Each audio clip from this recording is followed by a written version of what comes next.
The Book of Judges. Judges chapter 1. After the death of Joshua, the Israelites asked the Lord, "Who of us is to go up first to fight against the Canaanites?" The Lord answered, "Judah shall go up. I have given the land into their hands." The men of Judah then said to the Simeonites, their fellow Israelites, "Come up with us into the territory allotted to us, to fight against the Canaanites. We in turn will go with you into yours." So the Simeonites went with them. When Judah attacked, the Lord gave the Canaanites and Perizzites into their hands, and they struck down 10,000 men at Bezek.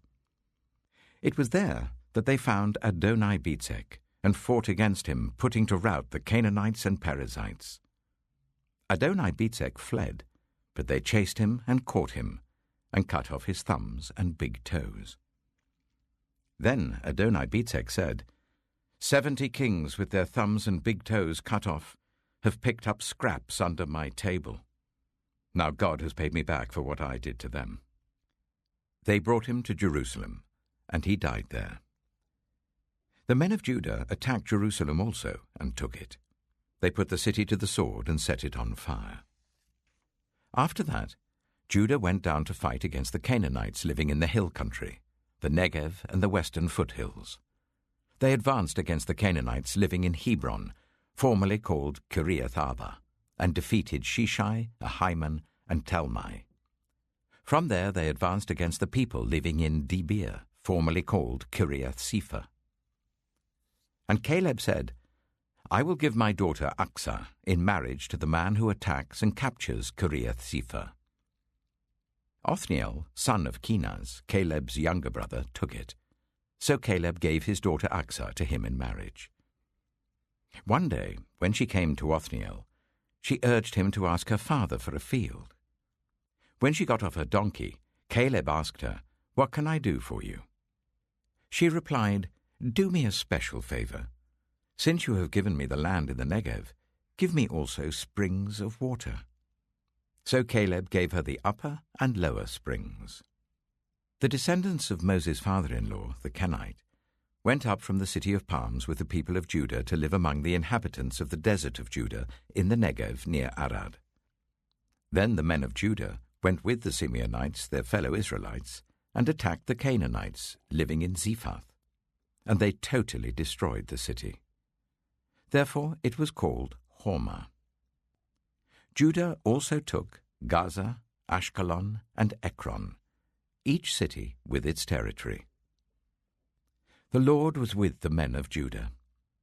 They took possession of the hill country, but they were unable to drive the people from the plains because they had chariots fitted with iron. As Moses had promised, Hebron was given to Caleb, who drove from it the 3 sons of Anak. The Benjaminites, however, did not drive out the Jebusites, who were living in Jerusalem. To this day, the Jebusites live there with the Benjaminites. Now the tribes of Joseph attacked Bethel, and the Lord was with them.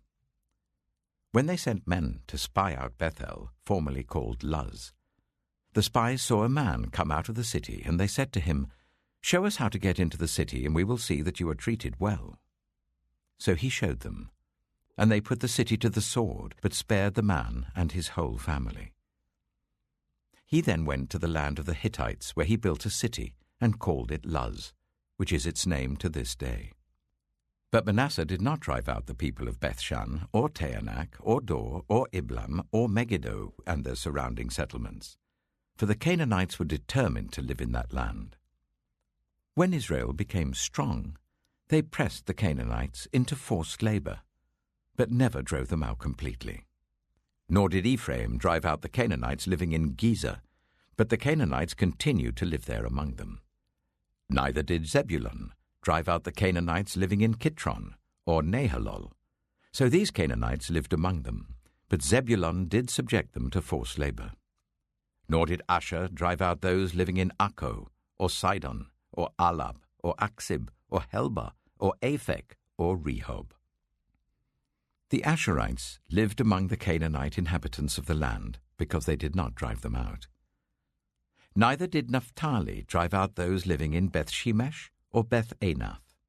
But the Naphtalites too lived among the Canaanite inhabitants of the land, and those living in Beth-shemesh and Beth-anath became forced labourers for them.